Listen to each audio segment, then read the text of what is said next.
Obviously, nobody was a happy camper on Saturday night after that ball game. It was not the Pitt football team that I'm used to seeing. You can look at all three phases and again, was probably pretty happy with our special teams units. Pretty happy with our defense, except 3 big plays that we gave up. That big pass was obviously critical, and offensively, didn't play up to where we need to. Why? We just never got in rhythm, and I think it's happened a couple times this year. Just didn't get in rhythm. We dropped the first 4 passes, and nobody can catch fire. And it's hard as a play caller when it's 3 and out. You never get into a rhythm. And if you look at us through the year, when we get into we get a first down, we start to get rolling. You can start to be creative and start to get going on some of your stuff. And I just felt like we never got in a rhythm for whatever reason.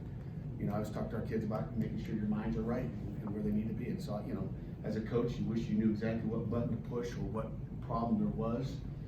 We're not mind readers. Wish we were. We'd be a heck of a lot better coaches. But it's just one of those days. And, we closed the book on that. And we're moving on to, a talented, physical, tough Boston College football team. So, questions? I'm sure you got it. Pat, is that how you grade the first 4 graded those stops? Yeah, we gotta make, that's how I grade them, Yeah, I don't think that's how Coach Whipple graded them too. So, we got opportunities to make catches. We gotta make the catches. And again, it doesn't matter, we gotta make the block. There's a lot of things. We gotta make the throw. There's all kinds of things. We just weren't in rhythm. And again, they were cranked up, give their defense credit, give Bud Foster credit. They were cranked up and, they played their tails off the Bud too. So it's a little bit of both. They had some nice PBUs later, at least in the second half, that you were like, but again, we could be more on target with the football. But that's life, and again, it's behind us. But that answers your question. Yeah, in this league, you see a lot of spread, different looks, and when you play Boston College, it's a power running attack. Is it almost unique to prepare for that? You know what? Can't wait to go into defense. I'm like the old school guy, like I'm the old guy.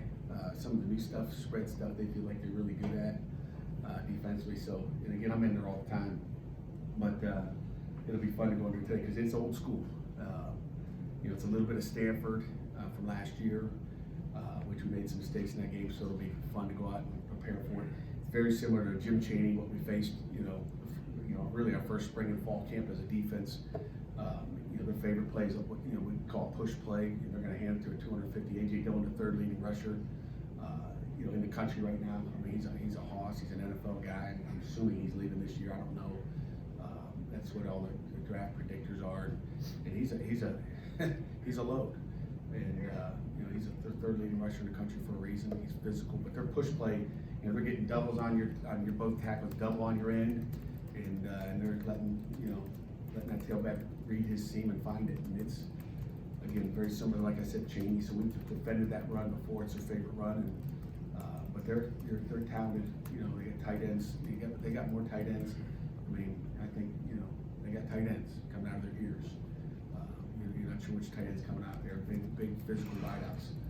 Similar to a Notre Dame as far as the wideouts. You can't tell if they're tight ends or wideouts. They're 220 pounds.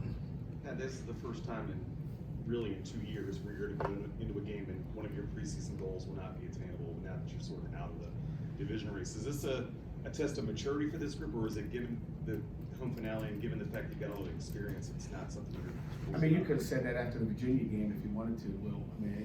It's like, we lost an ACC game. We can't do what we want to do. It doesn't matter. It's the next game. Our goal is to win every week. And, regardless of if there's the goal there at the end, or, a bowl of chili. It doesn't matter what's at the end of the rainbow there. We're going to play a football game. We get to play one more here at Hines. We're going to play for our senior class. We're going to play for the 2019 season. And I think, to put another one on and have a chance to go to a bowl game, it's, find out where we're going bowling, I don't even know, a couple weeks.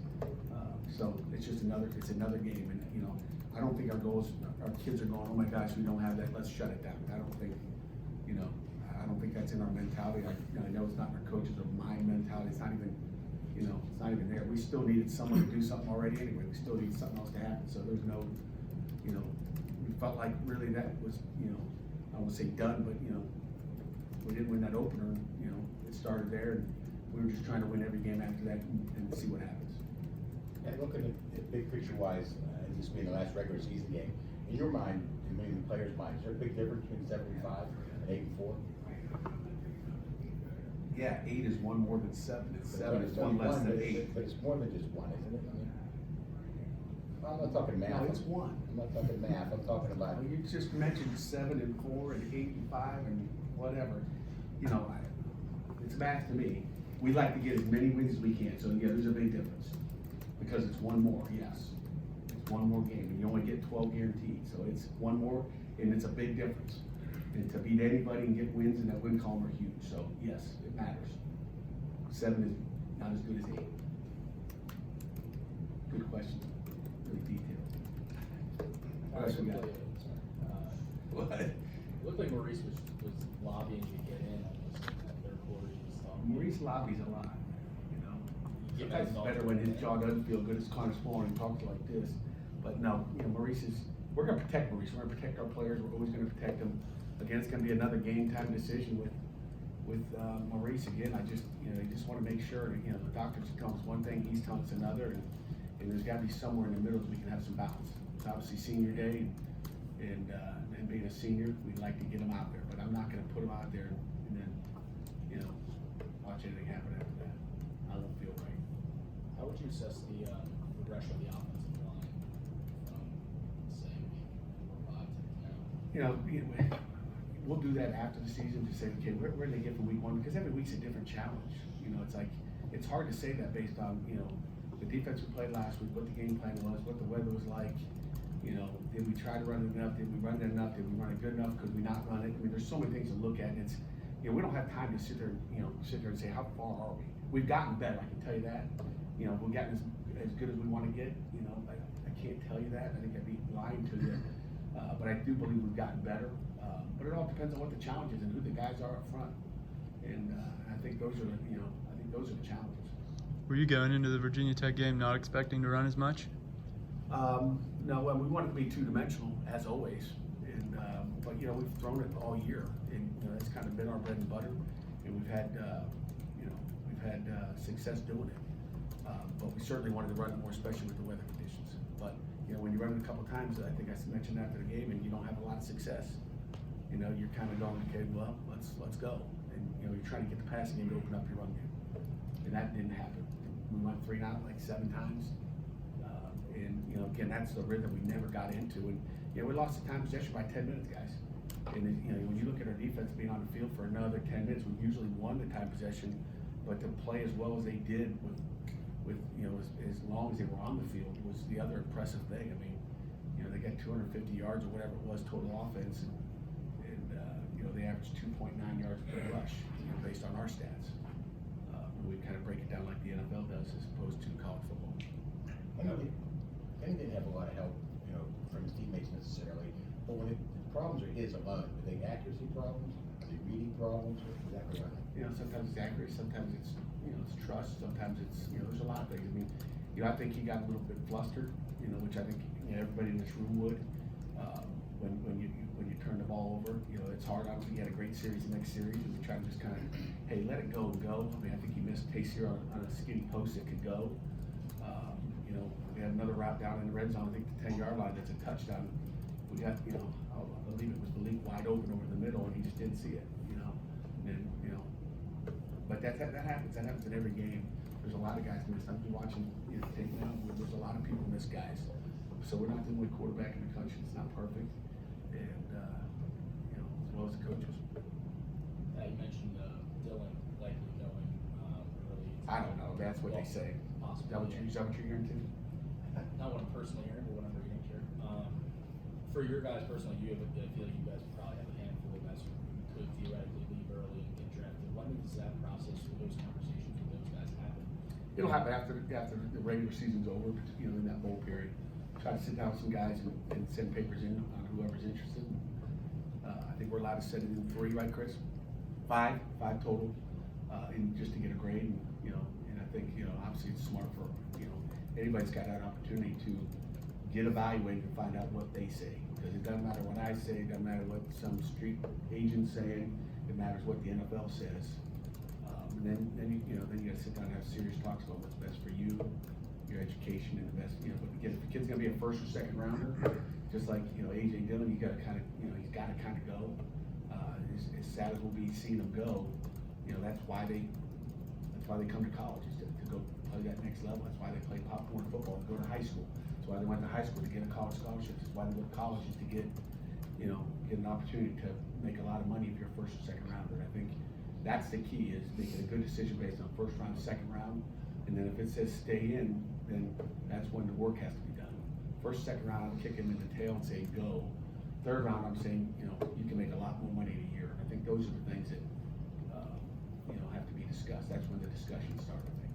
There's a limit. Not like you would tell us, but do you know who those 5 guys are who you Sunday? No, I have no idea. Well, if there's a limit of 5, what if you have 10? How do you cut it off? I don't know.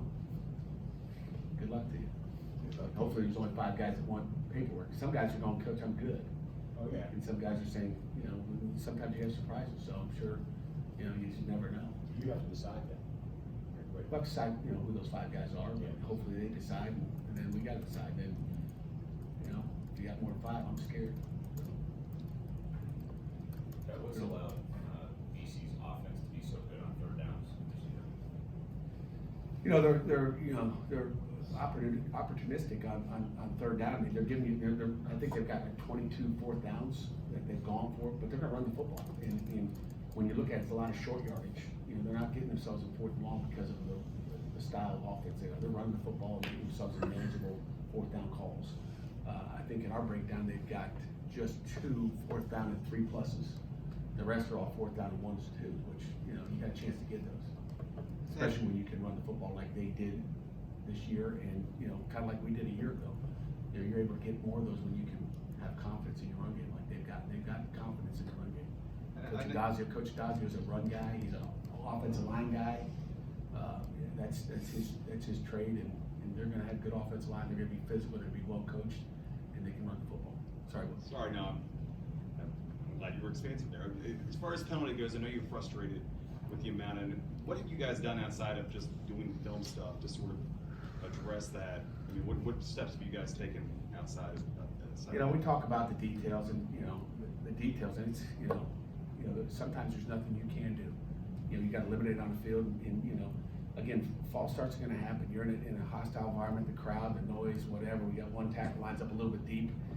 You know, I see tackles line up deep in the backfield all the time and never get called. We got no warning. But, you know, some of those things are going to happen. Some of them you can't avoid. And, you know, there's the unforced errors, and there's the aggressive errors, and we're going to be aggressive. And, you know, again, I won't get into much more of that, but, you know, we evaluate it, and, you know, we're going to do some things in the offseason. I've got to do something, because I think it's been 2 years in a row. I don't know what we're going to do, but I'll be going to some, you know, penalty clinic and find out what I can do better as a head coach. When you have it, are the aggressive errors ones that are more tolerable as a coach, understanding that, hey, sometimes we're going to get away with it and sometimes we're not?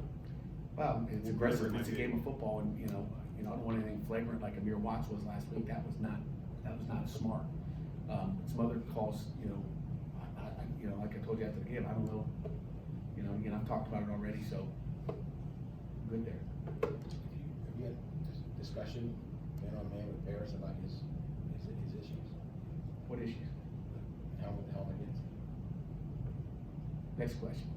I don't think Paris got any issues. That's the first thing. So I'll take 25 Paris forwards. He ain't got any issues. I was talking about the fact that he was called. He ain't got any issues. Next question. What do we got? Yeah, for your seniors, I mean, this was, for your 4-year guys, this was the first group that you had a year to go out and kind of get that, you know, instead of just getting thrown in and having 6 weeks to get a class together. I mean, what role did these guys play in sort of building the identity here, and what do you remember about just sort of bringing them in and seeing them grow?